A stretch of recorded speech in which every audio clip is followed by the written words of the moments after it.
All right, perfect.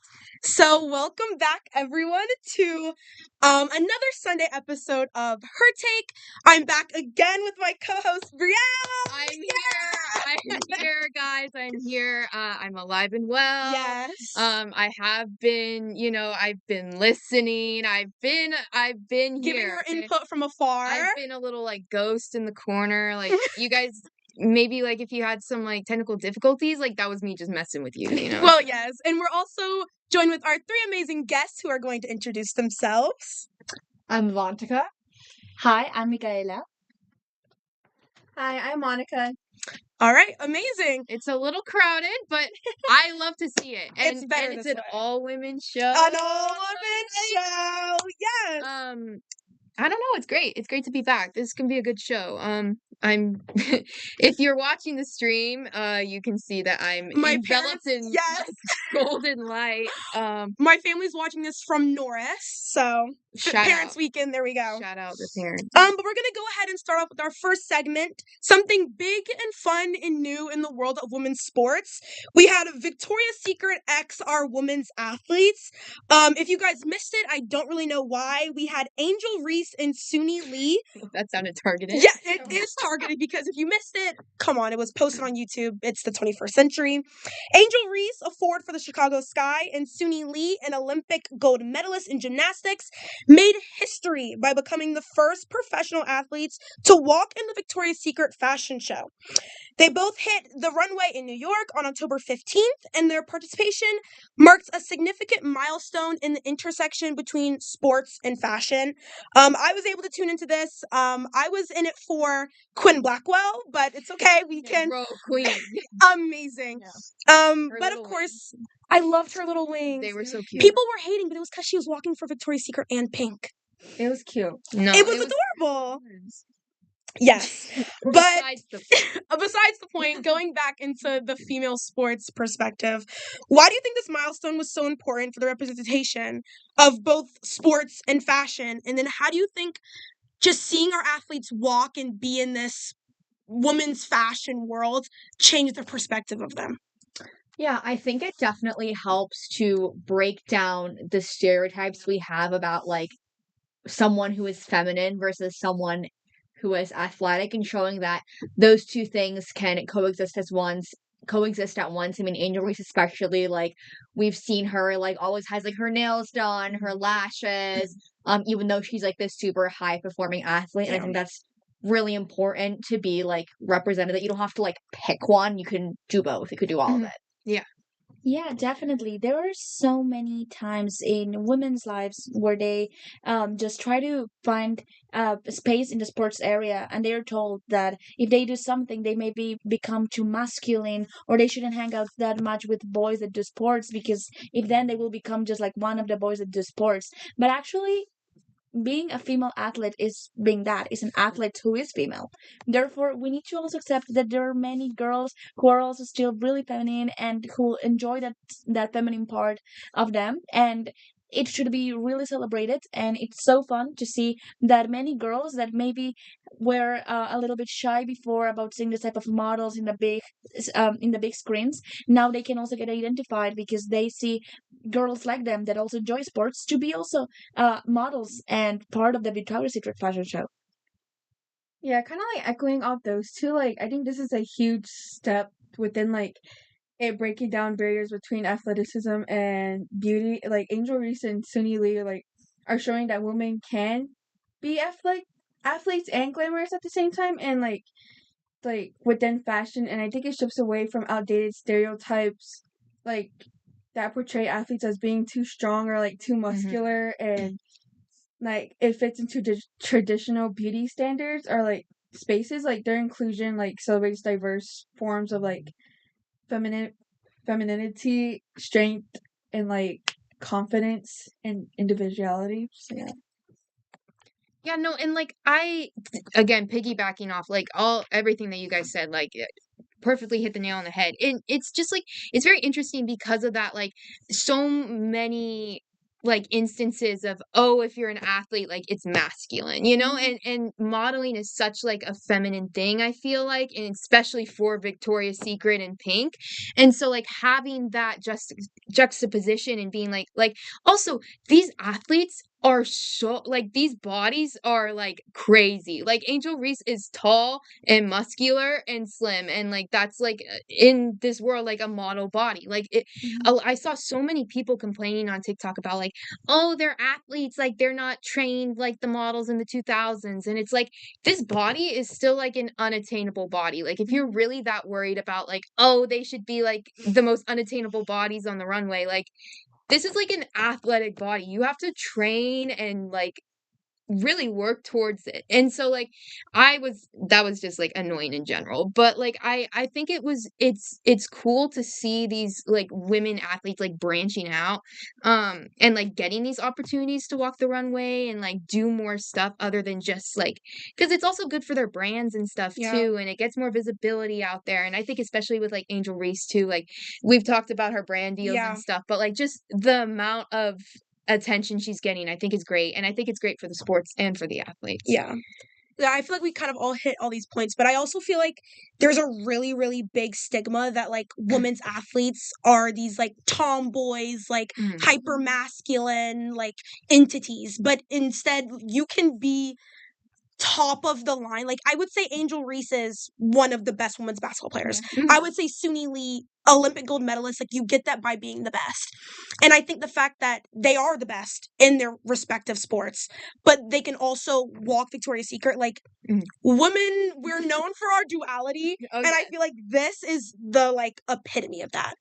But I also feel like it's a really interesting point, the kind of statement this makes for also people of color. Angel Reese is a Black woman that's walking for Victoria's Secret.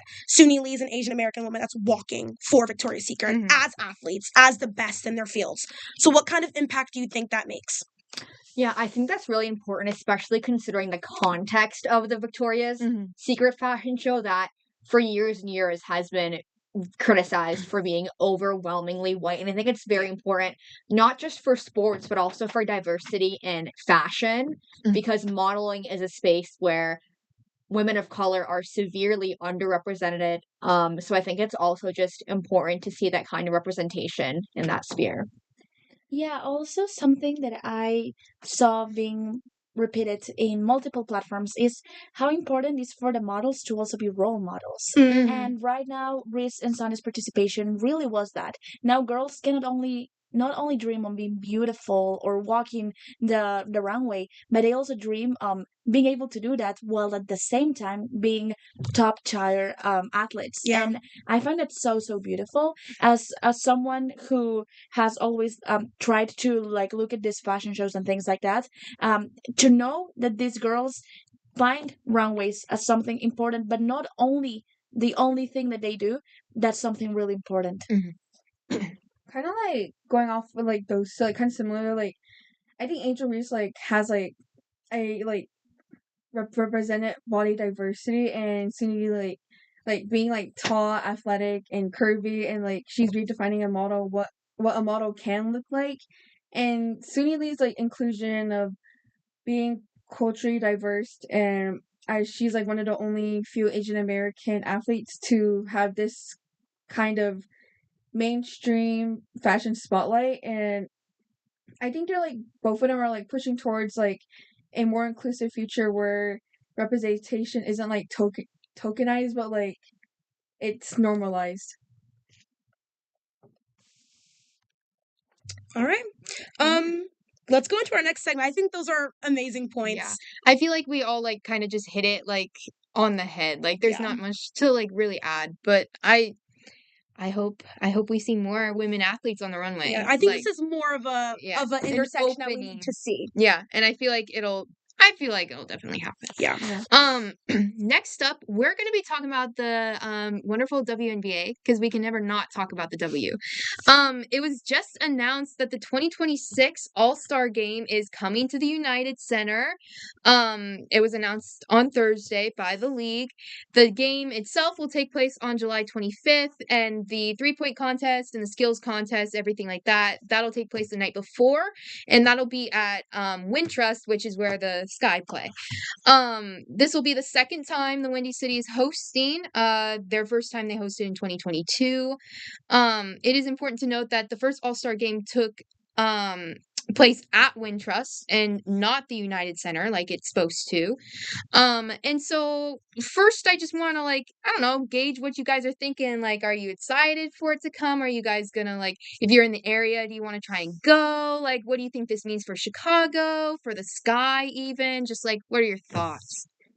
Yeah, I think it's really, really cool. If I'm in the area, I will definitely try to pull up. I think it's really important for a city where the W fan base is growing, and it's really important for visibility, especially considering that it's at the United Center where the NBA team, the NHL team in this city also play. Yeah, definitely. It's a major win for Chicago and the WNBA's upward trajectory. The league just shattered a long-standing attendance record. The 25-25 season broke the previous single-season attendance mark from 2002. Meanwhile, arenas were operating at roughly 94% of capacity early in the 2024 season, a jump of 17% compared to the prior year. Hosting the 2026 All-Star Game at the United Center essentially broadcast that growth to a broader audience. And yes, I absolutely want to be there. Women's basketball is being elevated in major markets, and it's a great occasion to experience that fun energy. And what a better way to do it in Chicago firsthand. Yeah. I think it's really exciting and cool that Chicago is one of the best cities of sports. Like they have NHL, like the NBL, MLB. Yeah. Yeah, and NFL, yeah. The It's Cubs, all whatever. all these The White different Sox. sports here, and them hosting an All-Star game. I think it shows how much support there is for women's basketball, and the WNBA has been growing fast. In this event will be I think a kickoff or a celebration of them growing more, and I think maybe I'll try to be there if I'm in the area, but if it's not just for the game, but the amazing atmosphere that WNBA has. So yeah. Yeah, I know it's a bit harder for the freshmen to get there, because technically you guys won't have houses off campus, you know? So you're home for the summer, you're I gotta go back, I gotta go for the game. It's harder, but yeah, I feel the All-Star Game coming to Chicago is not surprising. I feel especially I walked Mad Mile today with my family, and every time I go to the city, I'm bruh, this is this is the city. It's no surprise. Chicago is world-class city. Whatever. And I love the All-Star Game. I think it's amazing. But I am more of a fan. I'm just this is not to hate on the All-Star Game. I love the Celebrity All-Star Game. I feel that there's nothing better than seeing Kevin Hart, because he makes it every year. Has anyone ever noticed that? Well, of course he does. He's in everything. Kevin Hart, He's everywhere. Kevin Hart is on every single Celebrity All-Star Game since 2002, and I'm here for it. Yeah. No, the All-Star games with the celebrities are always fun too, because it's obviously you're just watching these people who sometimes have athletic ability. Sometimes sometimes they're good, and then sometimes they're Kevin Hart, and sometimes it's just what are you doing out there? You have no athletic ability. That's when you went Justin Bieber plays. Bro. I'm babe, stick to the mic. Yeah, you're lucky you're cute. You're lucky your wife is really pretty. On a more I guess analytics side, you guys kind of touched on it, but just why do you think that they're switching the game itself from the Wintrust Arena to the United Center? I feel because it's the W All-Star Game, there is some sort of symbolic thing of holding it where the Sky, the team in the W plays. But obviously, it's not as big of an arena. So do you think that shift is because of the growth of the W, or do you think it's just United Center, everyone knows about it, big stage? Why do you really think they may have switched where it's being held? Yeah, I definitely think because the W as well as the Sky's popularity have definitely skyrocketed in the past couple of years, and I think it makes sense that they quite literally want the game to be at a bigger arena that has more capacity, that has this like more of like a main stage feel. There's like United Center, a lot of big artists have concerts there. It's where the Blackhawks and the Bulls play. And I think it's just really showing that the W can have that main stage moment as well. Yeah, totally. From a growth perspective, the WNBA's attendance and viewership are climbing. The league averaged over 8,500 per game in many markets and even placed among the top growing female pro sports leagues in attendance terms. And taking into account that the United Center sits over 20,000 people, then it is obviously one big opportunity for the United Center and for the WNBA to offer more capacity, premium sponsor opportunities, and of course, a lot of more better visibility. Yeah. I think moving from the Arena to the United Center I think it's all about like the scale and visibility of like the United Center holds about twice as many fans, like 2,000 seats compared to 1,000 that the Wintrust has. And I think it's a statement that the WNBA has earned a bigger stage, and like attendance and viewership both have been climbing over the past 2 seasons. Like the 2024 saw the league like as the highest total attendance in 26 years, and I think it makes sense that they bring the All-Star game to one of the biggest arenas in the country. I think it's also symbolic that women's basketball isn't like a smaller version of men's sports, but it's like deserving one of its own platforms. So yeah. Yeah, I think that's a lot of really good points. I think going back to like the visibility point, obviously like the WNBA is a growing like interest. It's obviously on the incline, it's on the rise.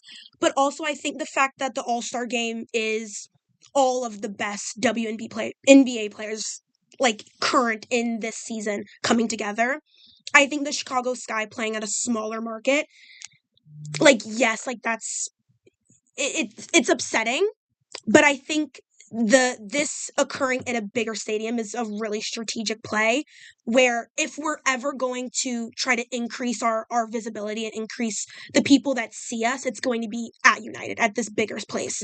And because it's all of the best people, like it just makes the most sense to do it that way. Yeah. Yeah, and I think it is like still important, the fact that they're holding like the skills competition and like the 3-point still at Wintrust, because I think it is interesting, because you're like, well, if you want like it, obviously that's also going to be popular with the All-Star game. Like maybe not as much because it's like more skills, like just fun, but like I feel like too. It is interesting that they chose to still kind of have like the two stadiums be used. I don't think like there's a problem with it at all. I Yeah. just also find it interesting that they didn't just like move everything to the whole United Center. season. Yeah. If it's possible to have that one game there. Yeah. Yeah, I Yeah, think that's it's a good very point. almost like symbolic of like this incline and this like transition phase that the league is in. Yeah. Do you think maybe at some point we could see the entire WNBA season at United?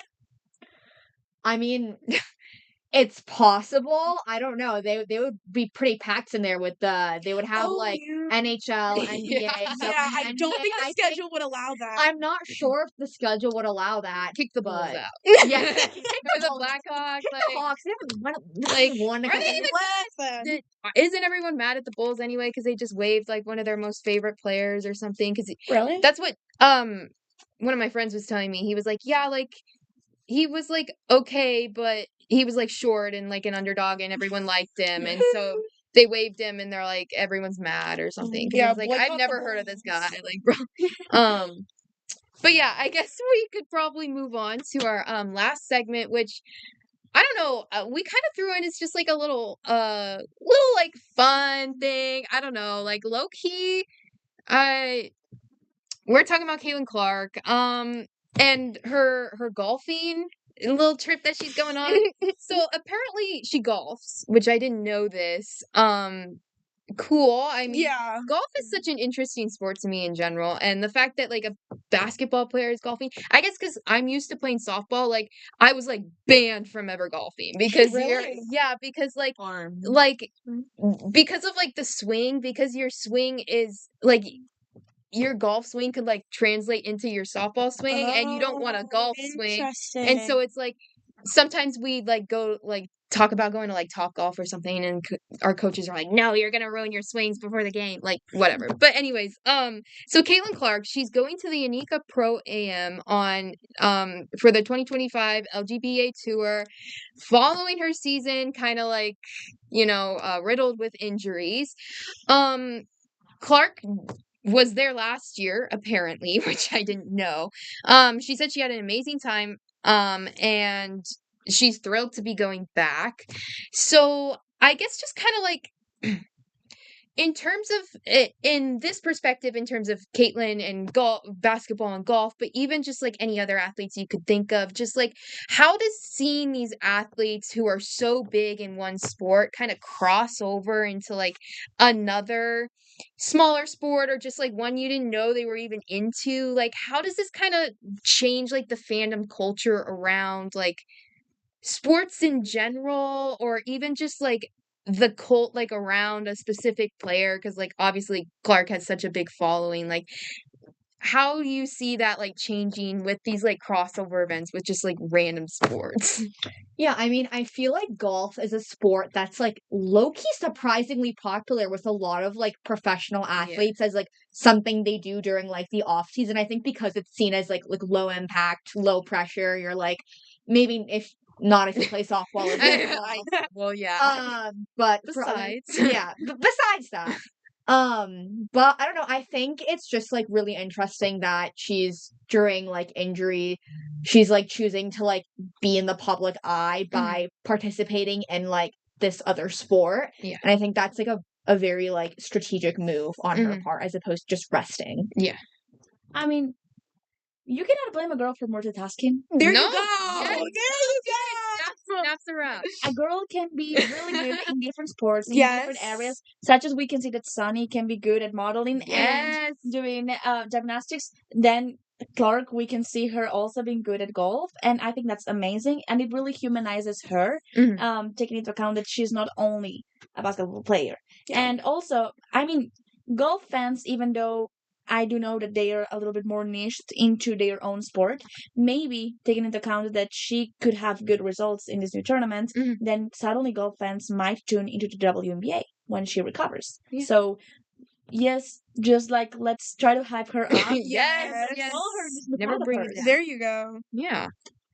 Mine was actually kind of similar to that, but like I think it's kind of random. Like we get to see like other sides of like athletes, like, being into a random different sport. Like I think it's really random, but like I think it grows like a stronger connection between like the athletes and the fans of getting to know different sides of the athlete, like their hobbies, personalities, and how they are outside of competition. And like I feel like it's not because like you're just following the stats, you're like following who they are as a person, but like I think crossover events are like very eye opening of like to new audience, and getting to see different sports. Like golf fans might want to like even start following the WNBA and vice versa. Like if a soccer player were to like go into like volleyball or something, I think it'd be really interesting. But yeah. Yeah, I agree. I feel like, I kind of taking both of your points and kind of like blending them together. I feel like we do see a lot of professional athletes kind of just golfing in their off season. Like I was really into F1, and like the second that the season ended, those they all golf. Carlos Sainz, Lando Norris, they're All they do is golfing golf. anytime they're not on the track. I was thinking specifically of F1 and Yes, hockey. I was like, that's all all these they white do. men do is golf. Well, yes. Well, yes. And then I feel like if I was, I would never be a golf girl, but I'm just saying, like, I could see myself, okay, I like this person. They're golfing, because, like, Netflix did, like, a golfing, like, special on them. I could love them, watch them play golf, say, oh, I could do this better. Now I'm a golf fan. So I think it gets to a certain point when you're such a celebrity where everything that you do is, like, a PR stunt. Yeah. Like, or like a marketing move. Like, yes, I'm an F1 driver, but I golf, and now everyone likes golf. Like, you can, everything's so interconnected. But yeah.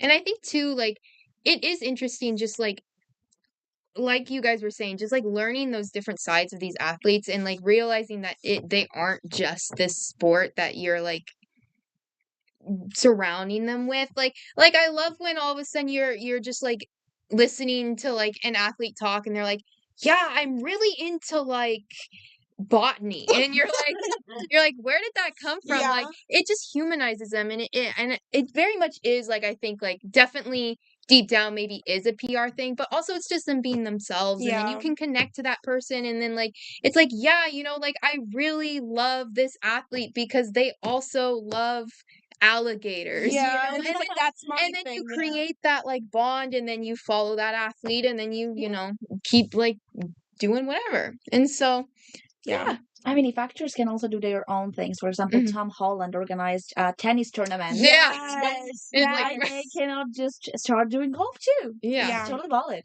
Yeah. Everyone should just golf.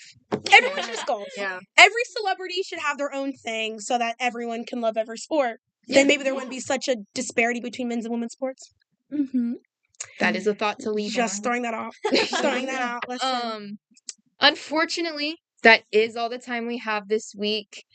But I think it was a great show back. It was a great show back to you two, because we've had Yes. technical difficulties all year, and then I was gone, and you know, Chelsea's computer isn't best. But It's not. She's a rocket ship. she tries her best. But it was good to be back on air. Yes. Good to be back on the YouTube. It was Thank great you guys to for have joining us. wonderful Yes. three guests.